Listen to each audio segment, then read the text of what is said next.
High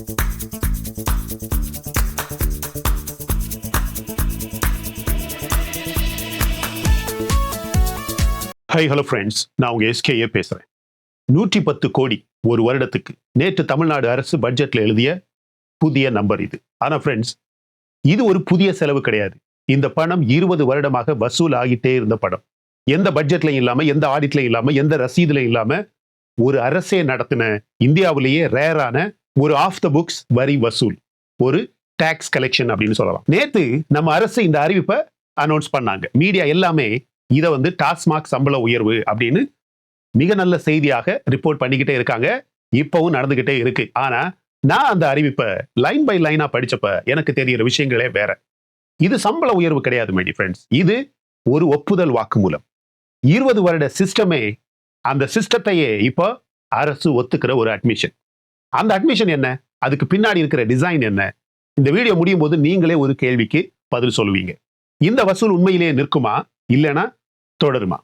கடைசியில என்னுடைய 4 முக்கியமான ப்ரப்போசல் இந்த வீடியோல இருக்கு, மிஸ் பண்ணிடாதீங்க. சரி, முதல்ல கன்ஃபார்மான தரவு, கன்ஃபார்மான டேட்டா. ஜூலை 7 நேற்று மதுவிலக்குத்துறை அமைச்சர் விக்னேஷ் அவர்கள் மிகப்பெரிய ஒரு அறிவிப்பை தமிழ்நாடு முழுவதுமாக அறிவிக்கிறார். என்னது? டாஸ்மாக் ஊழியர்களுக்கு 25% சம்பள உயர்வு, 25%. அசிஸ்டன்ட் சேல்ஸ்மேனுக்கு 14,000 ரூபாய் சம்பளம் 18,000 உயர்வு. மொத்த ஊதிய பட்ஜெட் 553 கோடி ரூபாய். அதோட இந்த ஊழியர்கள் எல்லாருக்குமே 20 வருடமாக நிலுவையில் இருந்த இஎஸ்ஐ மெடிக்கல் பெனிஃபிட், கடை வாடகை, கரண்ட் பில், சரக்கு இறக்குற கூலி, இனிமே எல்லாமே அரசு ஏத்துக்கும். இப்ப இந்த பேக்கேஜை நீங்க கவனமாக பாருங்க. இதுல ஒவ்வொரு ஐட்டமையும் தனியா எடுத்து பாருங்க. வாடகை, கரண்ட், கூலி, சம்பளம் 20 வருடங்களாக அரசு இது ஃபுல்லா கொடுக்கல. ஆனா 4765 கடையில ஒரு கடை கூட ஒரு நாள் மூடல. கடை ஓடிச்சுன்னா இந்த செலவெல்லாம் தானா நடக்குதுன்னு அர்த்தம். அரசு கொடுக்கலன்னா இந்த பணம் வேற எங்கிருந்தோ வந்திருக்குன்னு அர்த்தம். எங்கிருந்து, அதை நான் சொல்ல வேண்டிய தேவையே கிடையாது. அந்த ஊழியர்களே பப்ளிக்கா ரெக்கார்டா சொல்லிட்டாங்க. அவங்க வாதம் இதுதான் ஃப்ரெண்ட்ஸ். எங்க சம்பளம் எங்களுக்கு போதில்ல, வாடகையை நாங்க கட்டுறோம், கரண்ட் பில்லு நாங்களே கட்டுறோம், கூலி நாங்களே தர்றோம், அதனாலதான் பாட்டிலுக்கு 10 ரூபாய் வாங்குறோம் அப்படின்னு. அந்த 10 ரூபாய் அவங்களுக்கு போகுது, கடை ஓனருக்கு போகுது, அவங்க மேல இருக்கவங்களுக்கு போகுது, அவங்க மேல இருக்கவங்களுக்கு போகுது, ஏன் ஒரு கட்சியின் தலைவருக்கே போகுது. அவங்க சொல்லக்கூடிய இந்த ஸ்டேட்மெண்ட்டை நீங்க திரும்ப திரும்ப கேளுங்க, உங்களுக்கு ஒரு விஷயம் புரியும். அவங்க என்ன சொல்றாங்க? அரசு நடத்தக்கூடிய கடைக்கான செலவை நாங்க கஸ்டமர் கிட்ட வசூலிக்கிறோம். அதாவது அரசு தன்னுடைய ஆபரேட்டிங் காஸ்ட கவுண்டருக்கு தள்ளிடுச்சு. அந்த 10 ரூபாய் லஞ்ச மாதிரி தெரியும். ஆனா ஆபரேஷன்ல, ஃபங்க்ஷன்ல அது என்ன தெரியுமா? அது ஒரு டாக்ஸ். புத்தகத்துல எழுதப்படாத, ரசீது இல்லாத, யாருமே ஓட்டு போடாத ஒரு வரி. அதுவும் யாருக்கிட்ட வசூலாகுது? தமிழ்நாட்டுடைய மிகவும் ஏழ்மையான வர்க்கத்தில் இருக்கக்கூடிய மக்கள் கிட்ட. இன்கம் டாக்ஸ் கட்டாத மனுஷன், ஆனாலும் தினமும் இந்த வரி கட்டிட்டே இருக்கிறான். இது சாதாரண விஷயமா? ஒரு அரசு பட்ஜெட்ல 110 கோடி ரூபாய் காட்டணும்னா சட்டசபையில பேசுவாங்க, சிஏஜி ரிப்போர்ட் பண்ணுவாங்க, ஆடிட் பண்ணுவாங்க, அப்போசிஷன் கேள்வி கேட்கும். ஆனா அதே 110 கோடி ரூபாயை இன்னைக்கு தமிழ்நாடு முழுவதுமாக கவுண்டர்ல வசூலிக்கப்படுது. எந்த புத்தகத்திலையுமே கிடையாது, எந்த ஆடிட்லையும் கிடையாது, எந்த கேள்வியுமே கிடையாது. இங்க பாருங்க, இந்திய ஜனநாயகத்துல, நம்ம தமிழ்நாட்டு ஜனநாயகத்தில், டெமோக்ரஸியில அடிப்படை விதி என்ன? No taxation without representation. இங்க டாக்ஸேஷன் இருந்துச்சு, ஆனா representation totally zero, completely zero. எந்த ரெப்ரசன்டேஷனுமே கிடையாது. இப்போ இந்த ஸ்கேல, இந்த வால்யூமை பாருங்க. 4765 கடை, தினமும் கோடிக்கணக்கான டிரான்சாக்ஷன்ஸ். ஒவ்வொரு டிரான்சாக்ஷனுக்கும் 10 ரூபாய், ஒரு சில இடங்கள்ல 20 ரூபாய், ஒரு சில இடங்கள்ல 40 ரூபாய். நம்ம 10 ரூபாய்னே கணக்கு போடுறோம். நான் எக்ஸாக்டா சொல்ல மாட்டேன், ஏன்னா அந்த நம்பர்ஸ் எந்த புத்தகத்திலையுமே இல்லாத காரணத்தினால யாராலையுமே எக்ஸாக்டா சொல்ல முடியாது. அதுதான் பாயிண்ட். ஒரு டாக்ஸ் வசூல் ஆகுது, ஆனா அதோடைய கணக்கே தமிழ்நாடு முழுவதுமாக கிடையாது. தமிழ்நாடு அரசாங்க புக்லயே இதுவரைக்கும் இது இருக்கல. இப்ப என்னுடைய ஹைபோதசிஸ் நான் சொல்றேன். இது கவர்மெண்ட் ஸ்டேட்மெண்ட் கிடையாது, என்னுடைய சொந்த அனாலிசிஸ், என் தலையிலேயே போட்டிருக்கேன். ஒரு சம்பளம் 20 வருடம் ஃப்ரீஸ் ஆகுதுன்னா அது வெறும் அலட்சியமாக இருக்க முடியாது. இடையில வந்த ஒவ்வொரு அரசுக்கும் இது தெரியும், ஒவ்வொரு சீஃப் மினிஸ்டருக்கும் இது தெரியும், ஒவ்வொரு கட்சிக்கும் இது தெரியும். சம்பளம் ஏத்தலைன்னா கவுண்டர்ல வசூல் நடக்கும்னு எல்லாருக்குமே தெரியும். தெரிஞ்சும் யாருமே இதை தொடல. ஏன்னா இந்த அரேஞ்ச்மெண்ட் யாருக்கோ ரொம்பவும் வசதியா இருந்திருக்கு. கணக்கில்லாத பணம். கணக்குல வர்ற பணத்தை விட கணக்கில்லாத பணம் எப்போதுமே ஒரு சில பேருக்கு ரொம்ப யூஸ்ஃபுல். அந்த 10 ரூபாய் கவுண்டர்ல மட்டும் நின்னுச்சா, மேல போச்சா, அதுக்கும் மேல போச்சா, நான் சொல்ல மாட்டேன். கோர்ட்டும் இதை விசாரிக்கல். நானும் நீங்களும் எந்த மக்களுமே இதுக்கு தீர்ப்பு சொல்ல முடியாது. ஆனா 20 வருடம் எல்லா பக்கமும் கண்ணை மூடிக்கிட்டு இருந்துச்சுன்னா அந்த மௌனத்துக்கே ஒரு அர்த்தம் இருக்கு. நீங்களே யோசிங்க. சரி, இப்ப இந்த தாவேக அரசு வந்து என்ன பண்ணிருக்கு? இங்கதான் ஒரு ரிஃபார்முடைய, ஒரு டோட்டல் டிரான்ஸ்ஃபர்மேஷனுடைய, ஒரு புரட்சியின் உண்மையான டிசைன் தெரியுது my dear friends. This is a financial revolution. முதல்ல அவங்க சம்பளத்தை ஏத்தல, வந்த உடனே நாங்க சம்பளத்தை ஏத்துறோம் அப்படின்னு சொல்லல. முதல்ல டைட் பண்ணாங்க. யார? ஒவ்வொரு கடையுமே டைட் பண்ணாங்க, இறுக்கமா பிடிச்சாங்க. கடந்த 2 மாதங்கள்ல எம்ஆர்பிக்கு மேல வித்த குற்றச்சாட்டுல 40 ஊழியர்கள் இதுவரைக்கும் சஸ்பெண்ட் பண்ணியிருக்கிறாங்க. காலை நேரத்துல சட்டவிரோதமான விற்பனை செஞ்சவங்களை தண்டிச்சு நிறுத்தி இருக்கிறாங்க. அழுத்தம் ஏற ஏற, அரசின் பிரஷர் கூட கூட ஊழியர் பக்கம் எதிர்ப்பு அதிகமாக உருவாக ஆரம்பிச்சிச்சு. இது நான் சொல்றது இல்ல, ஊடகம் முழுவதுமாக இருக்கு. அழுத்தம் ஏத்துனதுனால ஊழியர்கள் கிட்ட வந்த எதிர்ப்பை இவங்களும் அடக்கிறதுக்காக ஏதாவது பண்ணணும்னு நினைச்சாங்க. அதனாலதான் இந்த உயர்வு வந்திருக்கு. அதுக்கப்புறம் தான் இப்படிப்பட்ட மிகப்பெரிய ஒரு பேக்கேஜ் வந்திருக்கு. சம்பளம் 25% அதிகமாகுது. வாடகை அரசு எடுத்துக்கும், கரண்ட் அரசு எடுத்துக்கும், கூலி அரசு எடுத்துக்கும், மெடிக்கல் இஎஸ்ஐ பெனிஃபிட்டும் தந்தாச்சு. அதாவது நாங்க 10 ரூபாய் வாங்க காரணம் இதுதான் அப்படின்னு ஒரு ஊழியர் சொல்ல முடிஞ்ச ஒவ்வொரு காரணத்தையும் அரசு ஒவ்வொன்னா இப்ப எடுத்து அழிச்சாச்சு. அதுக்கப்புறமா தான் இந்த கடைசி ஸ்டேட்மெண்ட்டை நம்ம அமைச்சர் விக்னேஷ், தாவேக அமைச்சர் விக்னேஷ் ஆன் ரெக்கார்ட் அதிகாரப்பூர்வமாக அபிஷியலா சொல்றாரு, இனிமே எம்ஆர்பிக்கு மேல வித்தா நடவடிக்கை சஸ்பென்ஷன் கிடையாது, நேரடி பணி நீக்கம், டிஸ்மிஸ் தான் அப்படின்னு. இந்த சீக்வன்ஸை ரொம்ப க்ளோஸா இவாலுவேட் பண்ணி பாருங்க. ஃபர்ஸ்ட் டைட் பண்ணாங்க, அப்புறம் அவங்க வாங்குறதுக்கான காரணத்தை அகற்றுறாங்க, அப்புறம் தண்டனையை முன்ன தூக்கி வைக்கிறாங்க. ஒரு ஊழியர் இனிமே 10 ரூபாய் கேட்டா அவனுக்கிட்ட ஒரு எக்ஸ்கியூஸ் கூட மிச்சம் இருக்காது. அமைச்சரே சொல்றாரு, சரியான சம்பளம் கொடுத்தா எக்ஸ்ட்ரா வாங்குற தேவையே இருக்காது அப்படின்னு சொல்றாரு. இது வெல்ஃபேருடைய மேக்கப்ல வந்த ஒரு மிகப்பெரிய என்ஃபோர்ஸ்மெண்ட் மை டியர் ஃப்ரெண்ட்ஸ்.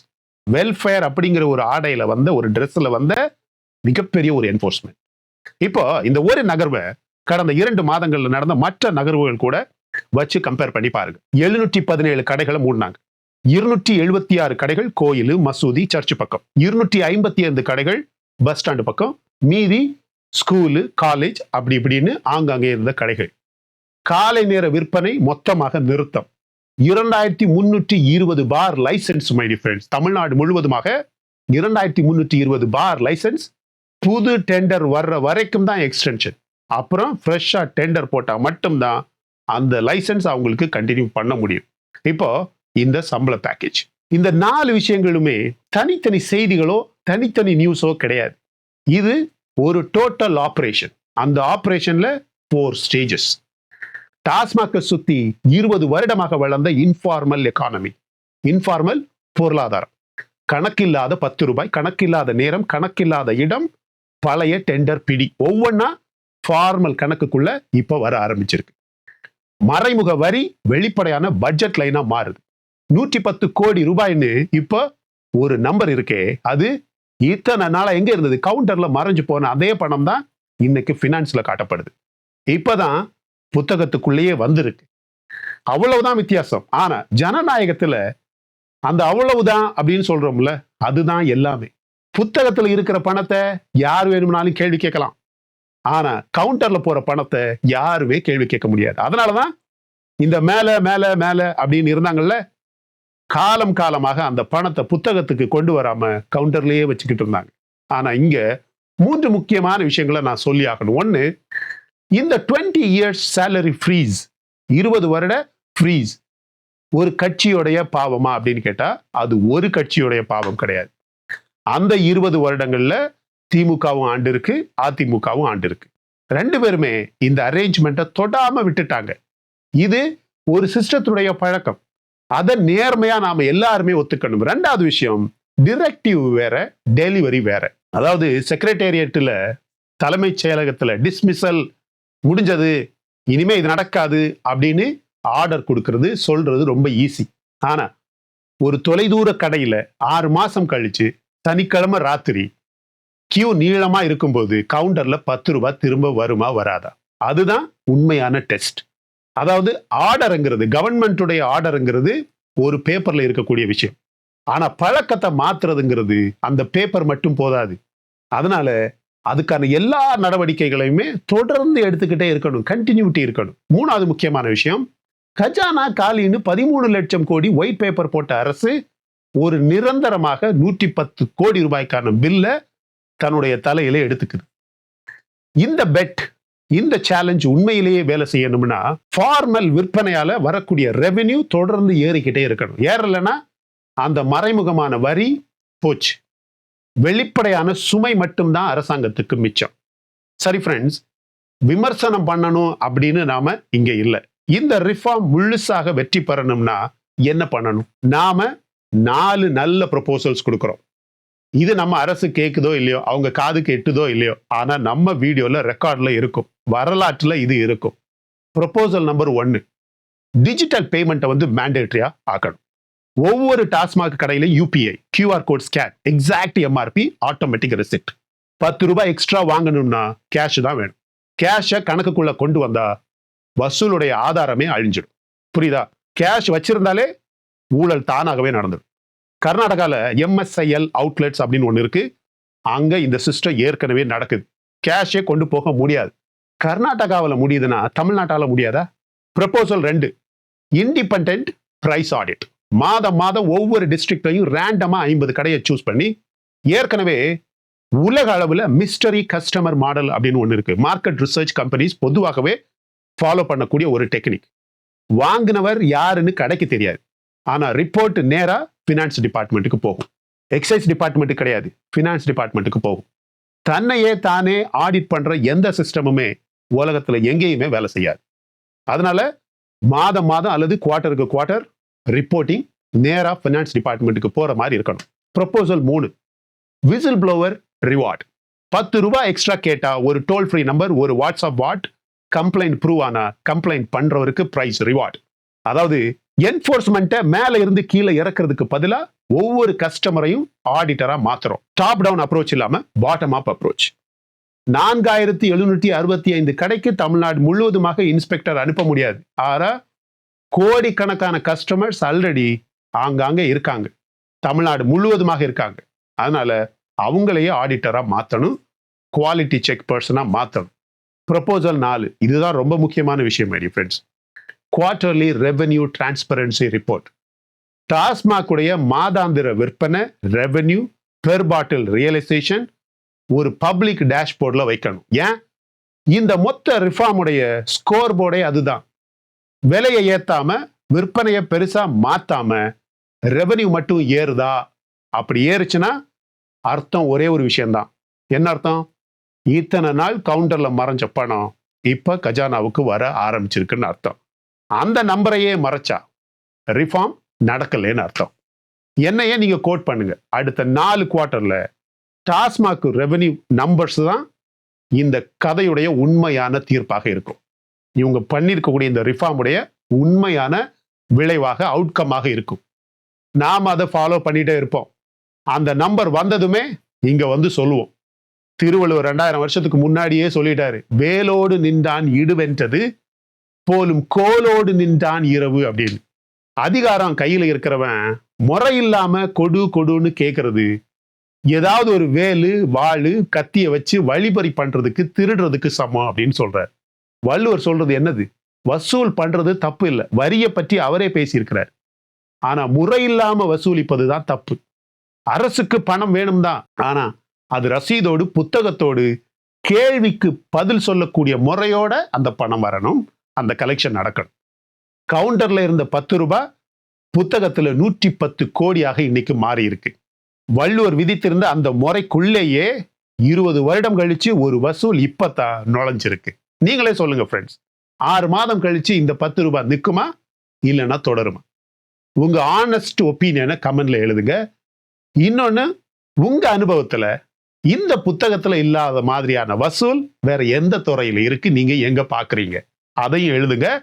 அடுத்த இன்வெஸ்டிகேஷன் நம்ம அங்கிருந்து தான் ஆரம்பிப்போம். இந்த வீடியோவை தமிழ்நாட்டில் இருக்கக்கூடிய ஒவ்வொரு ஓட்டர்ஸுமே பார்க்கணும். ஷேர் பண்ணுங்க, சேனலை சப்ஸ்கிரைப் பண்ணுங்க. இந்த வீடியோ பிடிச்சிருந்தா லைக் பண்ணுங்க. இன்னும் நம்ம சேனல் நீங்க சப்ஸ்கிரைப் பண்ணலைன்னா மற்ற அழகான வீடியோஸ் இருக்கு, பாருங்க. பார்த்து பிடிச்சிருந்தா மட்டும் சப்ஸ்கிரைப் பண்ணா போதும். Thank you so much, my dear friends, for watching all my videos and supporting my channel. Until I come back with my next awesome video, it's bye-bye from Suresh. Stay safe, stay positive, stay active and stay fit and always dream big in your life. நம்மளால எப்பவுமே எதையுமே எங்கேயுமே சாதிக்க முடியும் அப்படின்னு நம்ம first நம்பணும், my dear friends. And as I always say, please take care of your parents at your home. உங்க அப்பா அம்மாவை உங்க வீட்டிலே வச்சு நல்ல சந்தோஷமா பத்திரமா பாதுகாப்பா பார்த்துக்குங்க, my dear friends, because it's very, very, very, very important. Thank you.